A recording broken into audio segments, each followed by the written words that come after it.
بسم الله الرحمن الرحيم. إن الحمد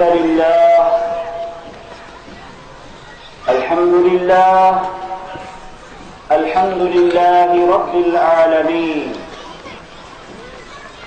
ولا عدوان إلا على الظالمين، والصلاة والسلام على أشرف الخلق سيدنا وحبيبنا وشفيعنا وسندنا محمد صلى الله عليه وسلم وعلى آله ومن تبعهم بإحسان إلى يوم الدين.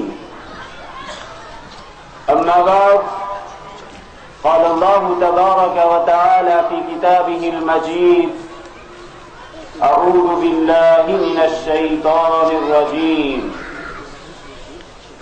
إن الذين يحبون أن تشيع الفاحشة في الذين آمنوا لهم عذاب أليم في الدنيا والآخرة والله يعلم وأنتم لا تعلمون. صدق اللہ العظیم. قابل احترام میرے بزرگوں، دوستوں، نوجوان ساتھیوں، پیاری ماں اور بہنوں، السلام علیکم ورحمۃ اللہ وبرکاتہ. جس موضوع پر مجھے بات کرنے کا حکم دیا گیا ہے، جس کا عنوان ہے موجودہ بے راہ روی، اسباب اور اثرات. موضوع بڑا حساس، اہم اور تفصیل طلب. وقت ہمارے پاس بہت کم، کیونکہ یہ ایک ایسا موضوع جس نے ہمارے پورے معاشرے کو اپنی لپیٹ میں لے لیا. بے راہ روی کا لفظ جب ہم بولتے ہیں، بے راہ روی لغوی اعتبار سے عقیدے کی بھی ہو سکتی ہے، فکر کی بھی ہو سکتی ہے، عمل کی بھی ہو سکتی ہے، اخلاق کی بھی ہو سکتی ہے، سیاست کی بھی ہو سکتی ہے، معیشت کی بھی ہو سکتی ہے، تعلیم بھی ہو سکتی ہے. یعنی زندگی کا کوئی گوشہ ایسا نہیں جس میں بے راہ روی نہ. علامہ اقبال کے الفاظ میں کہنا چاہوں گا، موجودہ بے راہ روی کے حوالے سے، خاص طور پر نوجوانوں سے: حیا نہیں ہے زمانے کی آنکھ میں باقی، خدا کرے جوانی تیری رہے بیدار. ہر طرف آگ ہی آگ. بے راہ روی کا ایسا طوفان کہ جب انسان معاشرے کا جائزہ لیتا ہے، معاشرے پر نگاہ ڈالتا ہے، انسان کو اپنا ایمان بچانا مشکل ہو جاتا ہے. بے راہ روی اس حد تک پہنچ چکی ہے کہ والدین اور سرپرست وہ پریشان کہ ہم بچوں کو صحیح تربیت کیسے دیں، اسلام کی طرف کیسے مائل کریں، کیونکہ اسلام سے ان کا اعتماد اٹھ چکا ہے. غلط افکار ان کے ذہن و دماغ میں راسخ ہو چکے ہیں. وہ جو کچھ پڑھتے ہیں، جو کچھ دیکھتے ہیں، جو کچھ سنتے ہیں، وہ مسموم اور زہر آلودہ ہوا کرتا ہے. وہ شیطانی ایجنڈے کے مطابق تیار کی ہوئی چیزیں ہوتی ہیں. اس میں اخلاق کا جنازہ نکل چکا ہوتا ہے، ایمان سے ہاتھ دھو بیٹھنا پڑتا ہے، اور اخلاقی اعتبار سے اس کے بعد انسان اتنا کھوکھلا ہو جاتا ہے کہ اس کو صحیح اور غلط کی تمیز بھی بھول جاتی ہے. وہ اچھے اور برے میں تمیز نہیں کر پاتا، کیونکہ اس کے ذہن و دماغ سے اللہ کا خوف، تقوی، خوف آخرت، صحیح اخلاق، حضور صلی اللہ علیہ وسلم کا اسوہ، صحابہ کرام نے ہمارے لیے جو نقوش چھوڑے ہیں، وہ سب کچھ قصہ پارینہ بن جاتا ہے. اس کو دقیہ نوسیت سمجھا جاتا ہے. اس کے بارے میں یہ تصور کیا جاتا ہے کہ یہ تو پرانے لوگوں کا کام تھا، آج تو جدیدیت کا دور ہے، آج نیا زمانہ ہے، آج جدید کلچر ہے، ٹیکنالوجی کا دور ہے، آج ہمیں جدید دور کے ساتھ چلنا ہوگا۔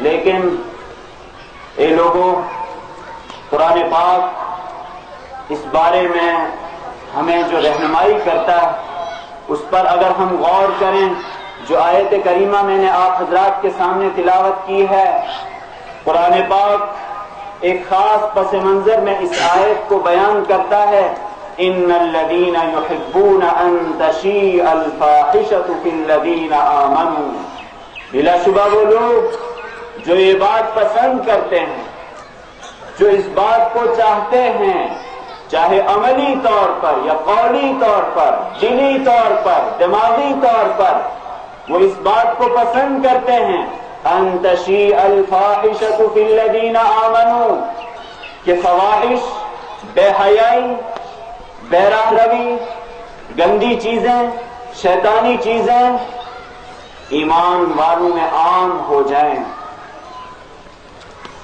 قرآن پاک نے خاص پس منظر میں یہ بات بیان کی تھی، لیکن چونکہ قرآن پاک معجزہ ہے، اللہ کا کلام، جو لوگ یہ چاہتے ہیں کہ فواحش عام ہوں، یعنی جو گانے بجانے کو پسند کرتے ہیں، جو ٹاک شوز کو پسند کرتے ہیں، جو فلموں کو پسند کرتے ہیں، جو بے راہ روی کی ہر چیز کو پسند کرتے ہیں، تاکہ یہ چیزیں عام ہو جائیں، ایمان والوں میں پھیل جائیں، عام ہو جائیں، ان کے لیے کتنی دردناک اور المناک سزا ہے۔ قرآن پاک کہتا ہے لہم عذاب علیم فی الدنیا والآخرہ، ایسے لوگوں کے لیے عذاب علیم ہے، دنیا میں بھی اور آخرت میں بھی۔ عذاب علیم، ایک تو آخرت کا عذاب، وہ تو مل کر رہے گا، لیکن عذاب کی بہت سی شکلیں ہیں۔ پھر دنیا میں عذاب وہ کیا ہے؟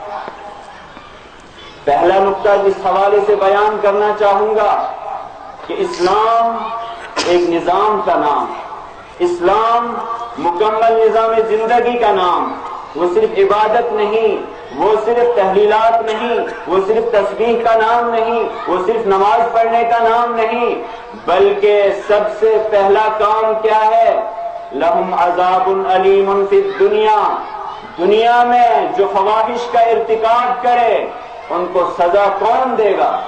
جب ہم اقامت دین کی بات کرتے ہیں، جب ہم اسلامی حکومت کی بات کرتے ہیں، جب ہم اسلامی نظام کی بات کرتے ہیں، اگر ایک طرف ہم فواحش کا رونا روتے ہیں، بے راہ روی کا رونا روتے ہیں، قرآن ہمیں کہتا ہے کہ آپ جب کوئی بدکاری کرے، جب کوئی فواحش کا مرتکب پایا جائے، الزانیۃ والزانی فاجلدوا کل واحدۃ منہما 100 جلدہ، بدکار مرد ہو یا بدکار عورت، ان میں سے ہر ایک کو آپ کوڑے لگائیے۔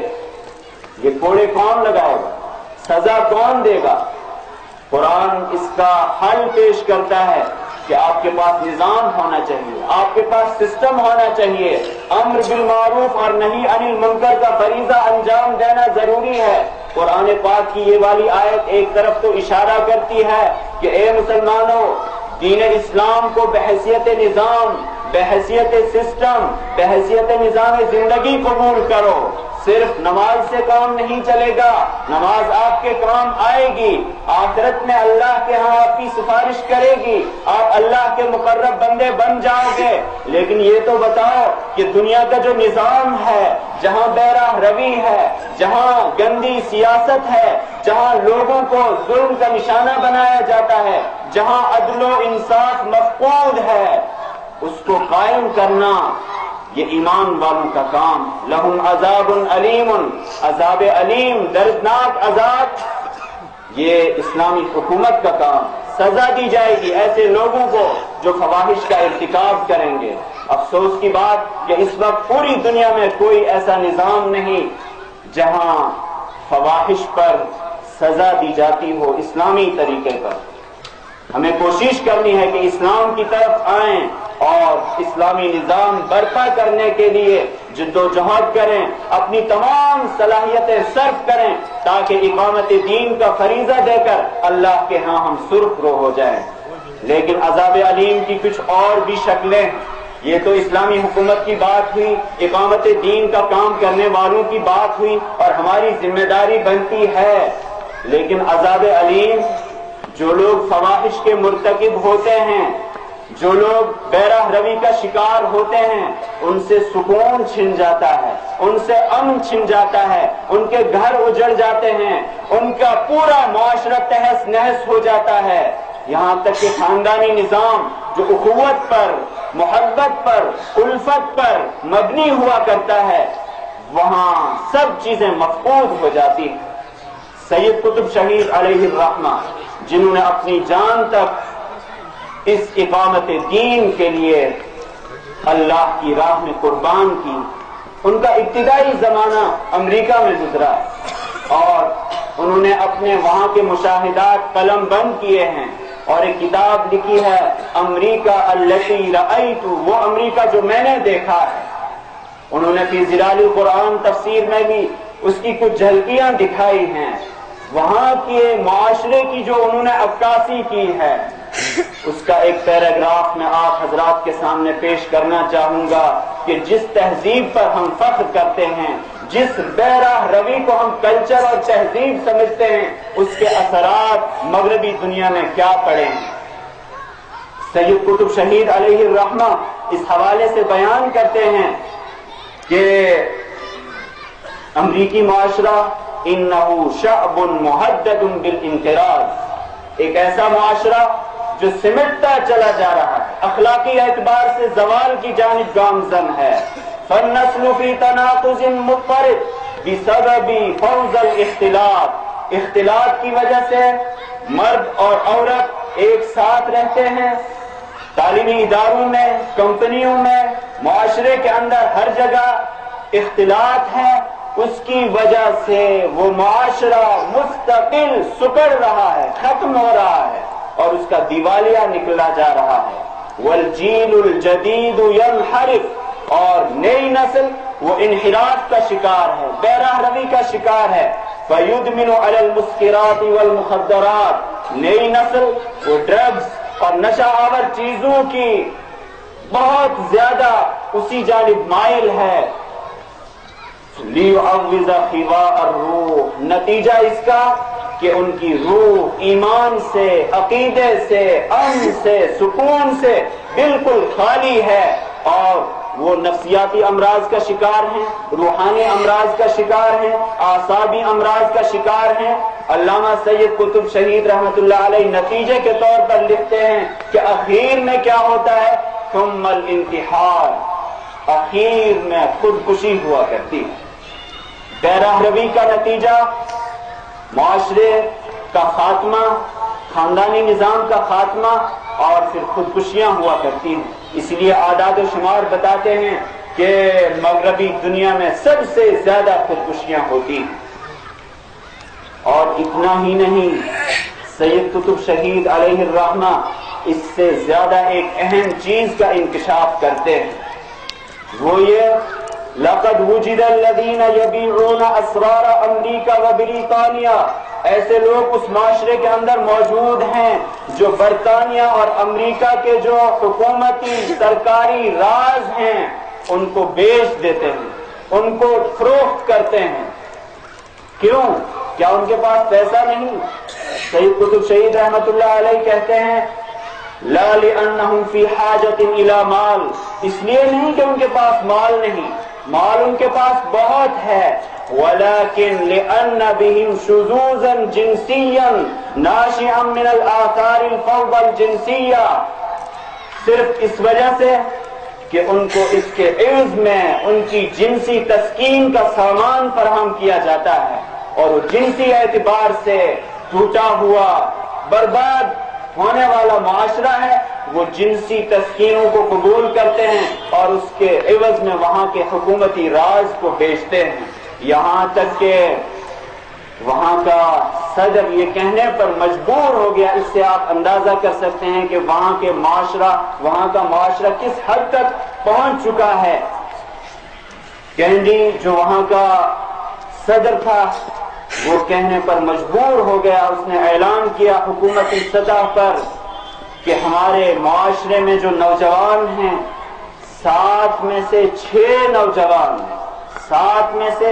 نوجوان وہ اخلاقی اعتبار سے اس حد تک گر چکے ہیں کہ اب وہ فوجی بننے کی صلاحیت نہیں رکھتے ہیں، ان کے اندر تمام صلاحیتیں ختم ہو چکی ہیں۔ لیکن یہ امریکہ کی بات نہیں، یہ صرف مغربی دنیا کی بات نہیں، بلکہ اس چیز کو چونکہ ہم نے قبول کر لیا اور ایک تہذیب اور کلچر سمجھ کر قبول کیا، چونکہ ہم لوگ بہت سادہ لوگ ثابت ہوئے ہیں، ہم سمجھتے ہیں کہ شاید یہ کوئی اتفاقی چیز ہے، لیکن یاد رکھیے اس کے پیچھے منصوبہ بندی ہے، ایجنڈا، منظم کوششیں کہ نوجوانوں کو کیسے تباہ کیا جائے، اخلاقی اعتبار سے ان کو کیسے دیوالیہ بنایا جائے، اسلام سے ان کو کیسے دور رکھا جائے، اور عالمی سطح پر جو ایجنڈا کار فرما ہے اس کو کیسے آگے بڑھایا جائے۔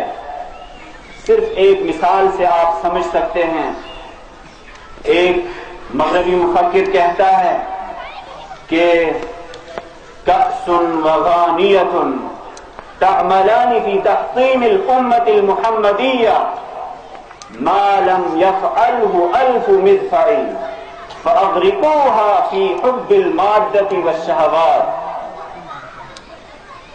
دو چیزیں، کأس وغانیۃ، شراب کا جام اور گانے والی عورتیں، دو چیزیں، یہ دو چیزیں ایسی ہیں جو اتنا اثر رکھتی ہیں، اتنا کام کرتی ہیں، مغربی مفکر کہتا ہے کہ اتنا اثر ہے ان کے اندر جتنا اثر 100 توپوں کے اندر نہیں۔ لہذا وہ نصیحت کرتا ہے اپنے ساتھیوں کو، اس سے عالمی ایجنڈے کیا آپ کچھ اندازہ کر سکتے ہیں، فَأَغْرِقُوهَا فِي حُبِّ الْمَادَّةِ وَالشَّهَوَاتِ۔ امت محمدیہ کو ختم کرنے کے لیے یہی دو چیزیں کافی ہیں، کأس وغانیہ، شراب اور گانے بجانے والی عورتیں، میوزک سسٹم جو اس وقت دنیا میں رائج ہے۔ فَأَغْرِقُوهَا، لہذا اس امت محمدیہ کو غرق رکھو، مبتلا رکھو، فی حب الشہوات، شہوتوں کی محبت میں، مادیت کی محبت میں۔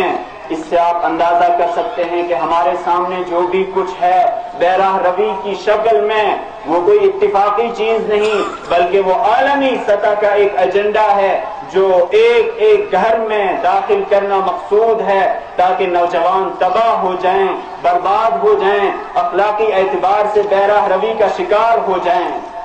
ایک طرف تو ہمارا معاشرہ جو مغربی تہذیب کو قبول کر رہا ہے، جو ہر اعتبار سے اس کو مہذب اور تمدن کی چیز، کلچر کی چیز، کامیابی کی چیز سمجھ رہا ہے، اور نوجوانوں کو اس سے کوئی لینا دینا نہیں کہ جو ذلیل ترین قوم تھی، مغضوب علیہم قوم تھی، وہ دنیا میں ہم پر کیوں مسلط ہے، ہماری مسجد اقصی وہ غیروں کے قبضے میں کیوں ہے، مسلمانوں کا خون کیوں بہایا جا رہا ہے پوری دنیا کے اندر، شام کی صورتحال، عراق کی صورتحال، اور چونکہ فلسطین کا مسئلہ یہ پوری امت مسلمہ کا مسئلہ ہے، اور ہمارے قبلہ اولیٰ کا مسئلہ ہے، وہاں کے حوالے سے جو رپورٹس ہیں، اعداد و شمار ہیں، سب سے زیادہ کوشش فلسطینیوں کے حوالے سے کی جاتی ہے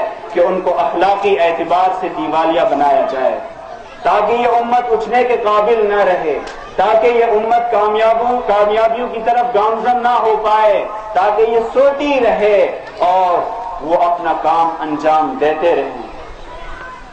ایک دور تو وہ تھا جو نبوت کا دور تھا، صحابہ کا دور تھا، جس وقت حیا کو، شرم کو، عفت و پاک دامنی کو ایک مقدس چیز سمجھا جاتا تھا، لیکن اب اس کو حیاداری کو، تقیانوسیت، پردے کو، اس کو پچھلی دنیا کا ایک کام سمجھا جاتا ہے، اور غیروں کی سازش، غیروں کا ایجنڈا اس حد تک ہم نے قبول کر لیا کہ ایک مغربی مفکر اس حوالے سے کہتا ہے یجب ان نعمل لتنہار الاخلاق، ضروری ہے ہم پر کہ ہم اس لیے مسلسل کام کرتے رہیں تاکہ اخلاق ختم ہو جائیں، اخلاقی بیراہ روی عام ہو جائیں، فی کل مکان، ہر جگہ، ہر شہر میں، ہر ملک میں اخلاقی بیراہ روی عام ہو جائے۔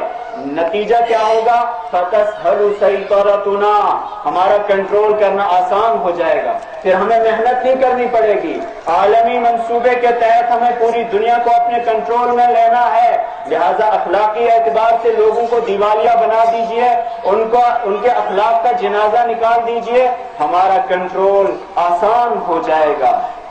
وہ کہتا ہے کہ فرائڈ ہم ہی میں سے ہے، اس نے جو افکار پیش کیے، اس نے جو چیزیں پیش کی، مغربی مفکر اس حوالے سے کہتا ہے کہ سَيَظَلُّ يَعْرِضُ الْعَلَاقَاتَ الْجِنسِيَّةَ، جنسی تعلقات کو، ان چیزوں کو وہ پیش کرتا رہے گا علی الاعلان لِكَيْ لَا يَبْقَى فِي نَظَرِ الشَّبَابِ شَيْءٌ مُقَدَّسٌ، تاکہ نوجوانوں کے ذہن میں کوئی مقدس چیز باقی نہ رہے، تاکہ وہ حیا کو مقدس چیز نہ سمجھیں، تاکہ وہ عفت کو کوئی مقدس چیز نہ سمجھیں، تاکہ وہ اپنی ماں بہنوں کو مقدس چیز نہ سمجھیں، بلکہ اخلاق کا جنازہ نکل جائے۔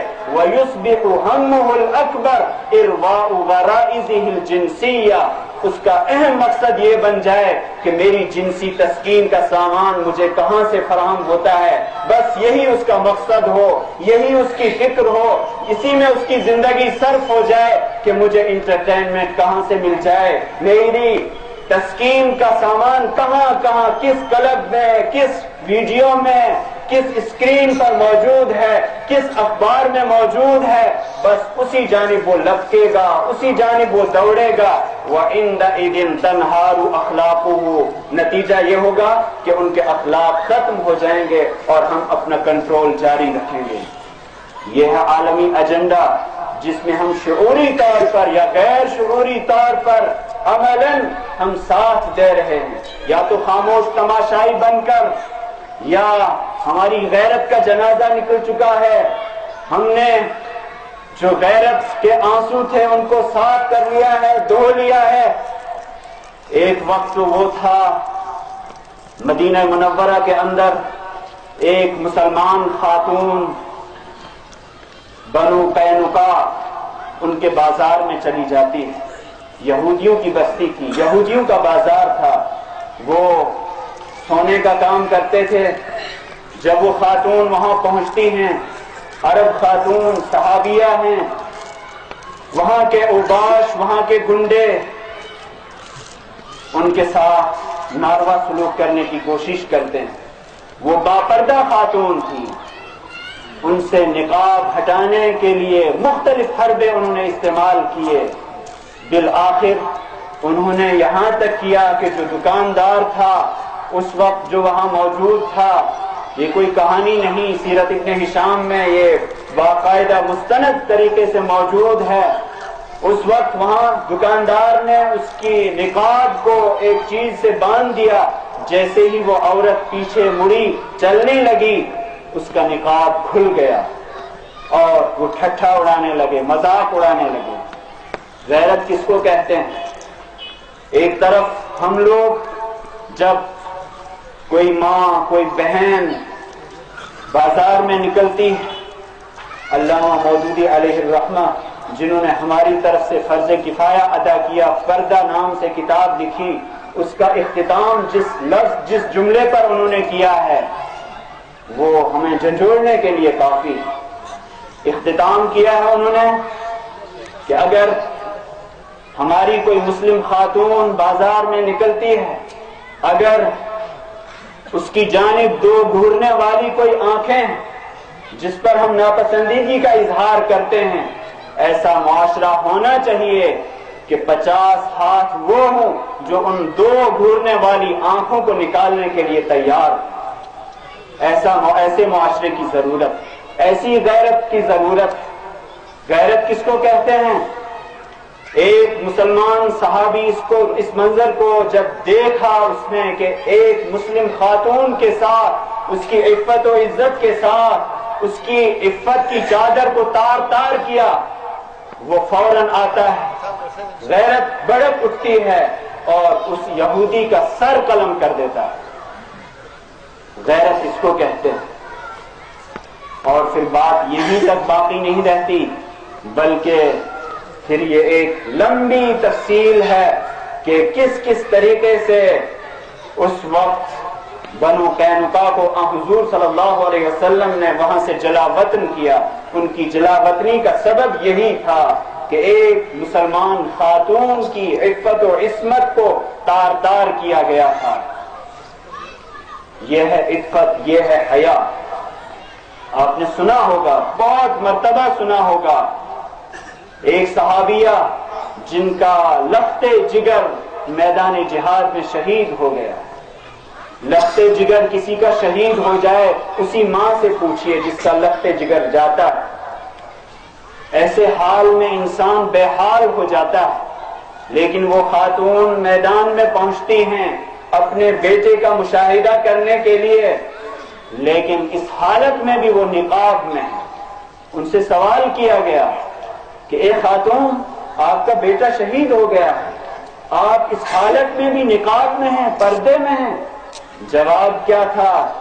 ان ازرع ابنی لن ازرع حیائی، اگر میرا بیٹا شہید ہو گیا ہے، میرے بیٹے کو موت لاحق ہو گئی ہے، میری حیا کو موت نہیں آئی، میری حیا زندہ ہے۔ یہ ہے حیا، یہ ہے پاک دامنی، جس کا سبق ہمیں اللہ کے رسول صلی اللہ علیہ وسلم اور ان کے جانثار صحابہ کرام دے کر گئے۔ ایک معاشرہ تو وہ تھا، ایک معاشرہ ہمارا ہے۔ جب ہم اپنے معاشرے پر نگاہ ڈالتے ہیں جہاں اخلاق کا، حیا کا، پردے کا، حجاب کا تصور ہی ختم ہوتا چلا جا رہا ہے، بیراہ روی ایک فیشن اور کلچر کے طور پر ہمارے معاشرے کو اپنی لپیٹ میں لے رہی ہے، لہذا ہمیں غور کرنا ہوگا، جائزہ لینا ہوگا کہ عذاب علیم کی کون کون سی شکلیں ہم درآمد کر رہے ہیں، جن کو ہم دعوت دے رہے ہیں۔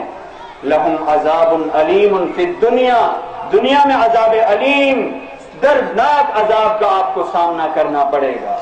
وہی عذاب علیم جس کی لپیٹ میں، جس کی تپش میں اس وقت مغربی معاشرہ جلس رہا ہے، اور ہندوستان کا معاشرہ، کشمیر کا معاشرہ، ہمارے ڈوڈا کا معاشرہ، دور مت جائیے۔ اسی بیراہ روی کے نتیجے میں افسوس بھی ہوتا ہے، غصہ بھی آتا ہے۔ ہمارے ڈوڈا شہر کے اندر اس اخلاقی بیراہ روی کا نتیجہ یہ کہ 6 مسلمان لڑکیاں وہ مرتد ہو کر غیروں کے ساتھ چلی گئی۔ یہ کہیں باہر کی بات نہیں، اس کے اعداد و شمار موجود۔ اسلامی گھرانوں کی بیٹیاں، کیوں؟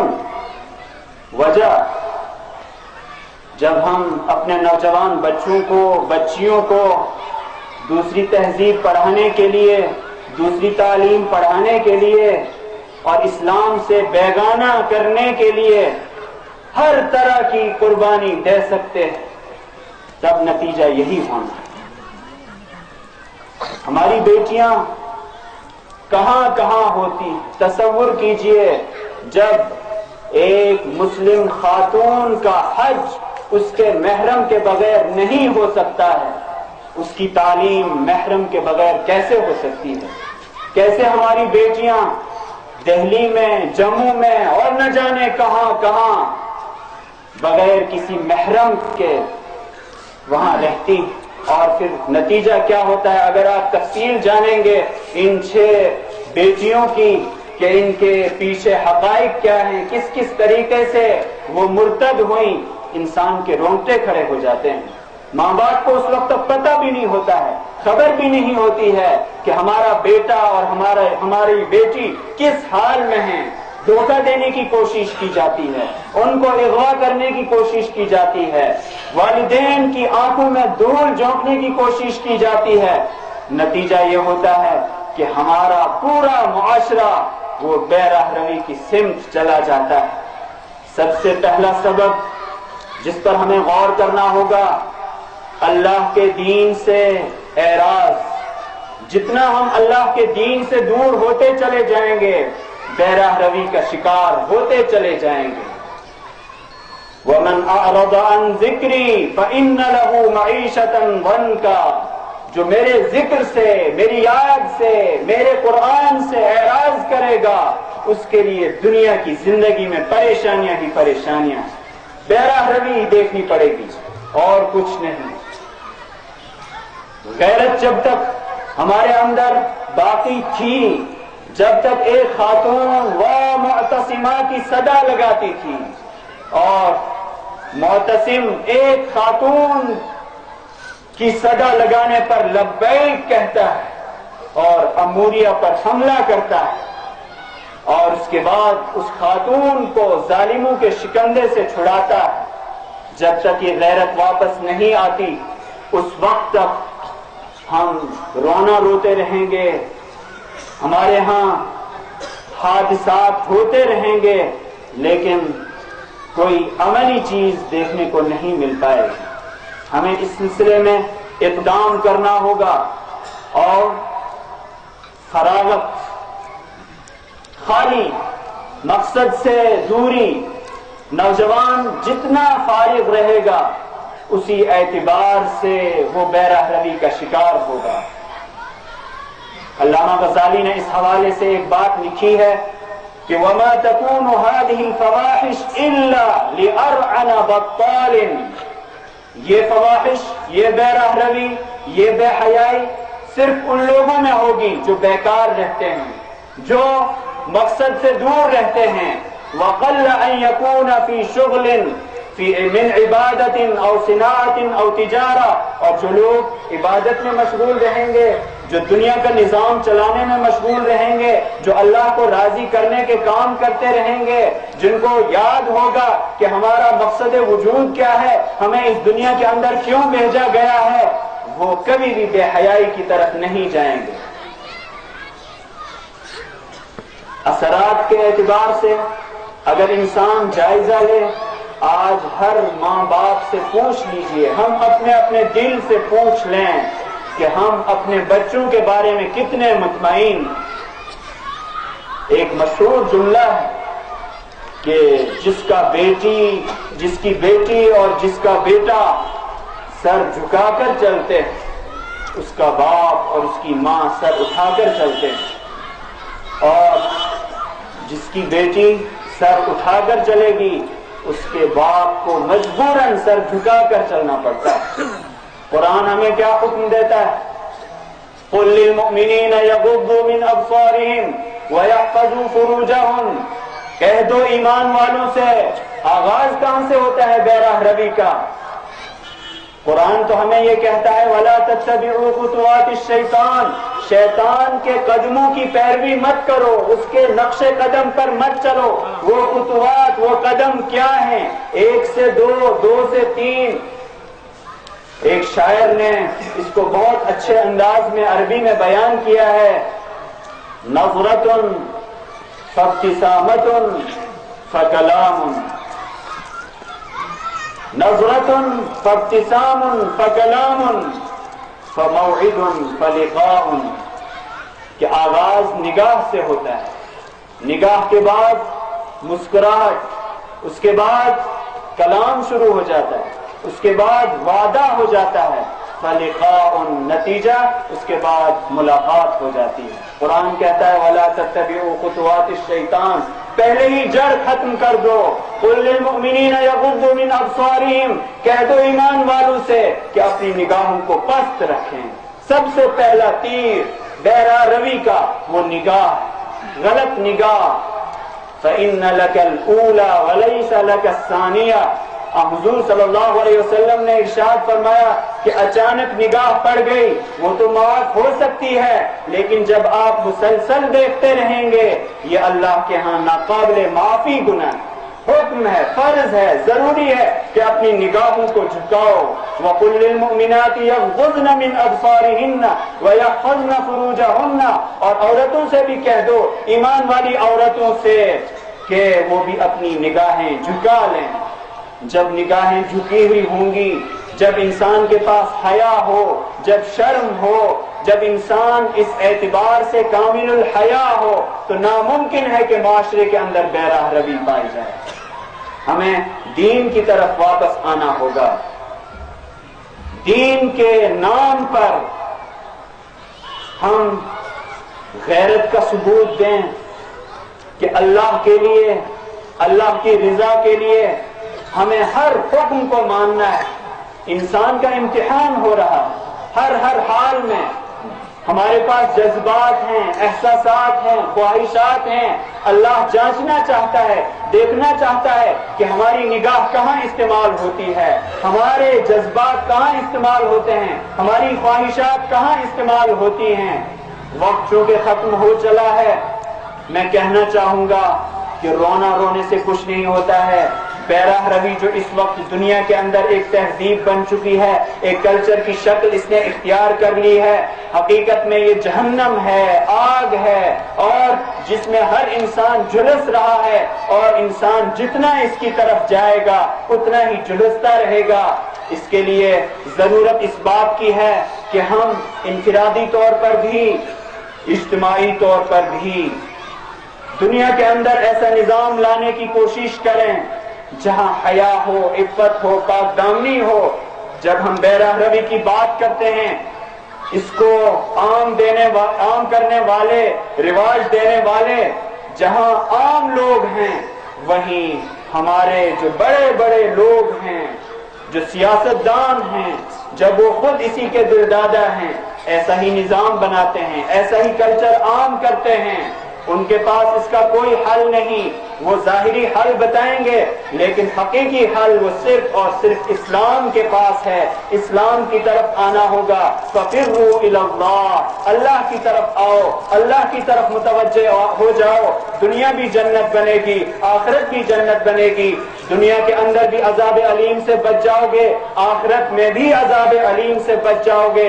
وَاللَّهُ يَعْلَمُ وَأَنْتُمْ لَا تَعْلَمُونَ۔ اے انسانوں، آپ دوسروں کو دھوکہ دے سکتے ہو، آپ کسی چیز کو تہذیب سمجھ سکتے ہو، آپ کسی چیز کو کلچر سمجھ سکتے ہو، لیکن اللہ زیادہ بہتر جانتا ہے کہ آپ کے حق میں کیا چیز بہتر ہے۔ وَأَنْتُمْ لَا تَعْلَمُونَ، تمہیں پتہ نہیں، تمہیں علم نہیں کہ آپ کے حق میں بہتر کون سی چیز ہے۔ جب ہمیں ہمارا رب، ہمارا خالق، ہمارا مالک بتاتا ہے کہ آپ کے لیے اسلام بہتر ہے، آپ کے لیے حیا بہتر ہے، آپ کے لیے پردہ بہتر ہے، آپ کے لیے عفت و پاک دامنی بہتر ہے، لہذا اسی کی طرف ہمیں آنا ہوگا اور اسی کے سامنے ہمیں سرنڈر ہو جانا ہوگا، سر تسلیم خم کرنا ہوگا۔ اسی میں ہماری بھی کامیابی ہے اور معاشرہ بھی اس آگ سے محفوظ رہے گا جس کی لپیٹ میں ہر ایک اس وقت آ چکا ہے۔ ہمارے گھرانے بھی، ہمارا معاشرہ بھی، ہماری پارلیمنٹ بھی، ہمارے بازار بھی، ہمارا پورا سسٹم اس کی لپیٹ میں آ چکا ہے۔ جب ہم اسلام کی طرف آئیں گے تبھی ہمیں صحیح حل مل پائے گا۔ اللہ تبارک و تعالی ہمیں زیادہ سے زیادہ توفیق عطا فرمائے۔ وآخر دعوانا ان الحمد للہ رب العالمین۔